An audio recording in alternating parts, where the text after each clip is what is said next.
Uba sambor lang ding do, uba pinyat petrol hadam senyong baterai kiwe de ki kam lajong haka arfu tere unai luar 8,000 arfuai ulapin pena ba unmi syakmat banyakun ya ki election MLA house nam 8,000 arfulai na pintorum khra constituency. Habekran bagi lap sai kubor hasilong presrop uba sam uba jumi syakmat banyapet lam ya ka imlang kesalang bat yarap ya ki beri ma jinge ulong ba ulapin khre ru ya projek ka ba kumba sak khundai kelo tingka ban pin khu ya ka wa khra bat sirpin ulapin pauru ba soi ai banyakun persya ya uba el hek ubalong usuting MLA bat kumjuru ya uba pin skan sim ulai thu ba umpat rai na kanu ke parti unyakun dia kanang day youth hi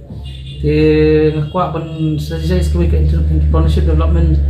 skills te kani sa execute haki 3 months before election te hakabay day ki 3 phases ng grievances bingi lap ki bedok pasuk ki jungi te ada birap katla kat bangala te hakabay day kinong rap ru ada birap kinong rap kat bangan day banla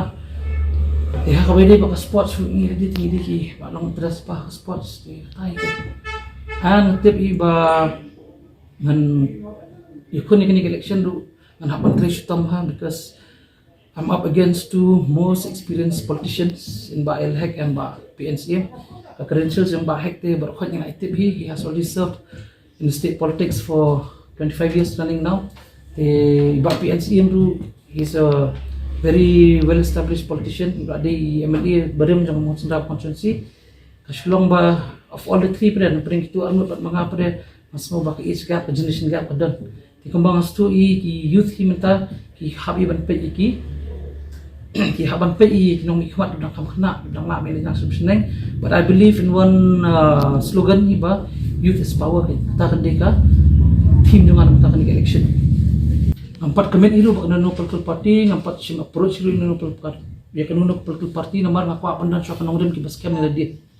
te lada ki dan ki political party ki ba kwa non approach ba kwa pan ilu most welcome to that ni tambah it has to comply with my policies pada marga ngadan ki jongki nongrib kumbang apa ni menya kan te if need be la kalau nga bukan ikut independent orang ready ni te my election manifesto kan sami obana November ki election campaign planner juga kita they working on that on the month of November kasami ki election manifesto juga kan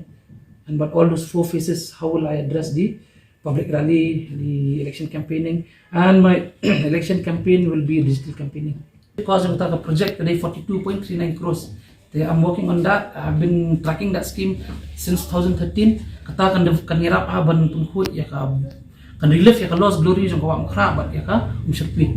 Te as per to ka scheming like di detail project report jong to ka scheme tu. Fini ya to ka scheme ba apart from the retaining walls ba ka some government ba sanction kindan sa kita ki STPs sewage treatment plants ki STPs kidan 2 categories kadang ki community based STPs di bahaya kila pan kita yang life spark sample source spark households mudkan accumulate di barokah kita ki filter barokah yang tu kandan pada ka sopet ka filter kenang waktu ka end product ka bami suang khra dan isu serpi kandai ka ka bukhut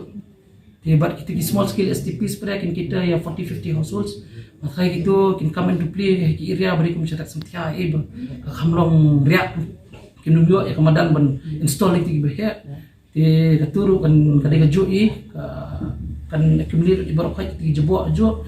kan serwan ka super ka serwan ka filter kan product bumi suam khai kan di ka ka bukhut ti katu ka scheme kila na 2013 la track by itu ka scheme ti it's a 42.39 crores project ka one Ministry of Water Resources the manakani na syokai but honorable Water Resource Minister the nastu to scheme on common track and if I come into power I'll make that scheme I'll implement that scheme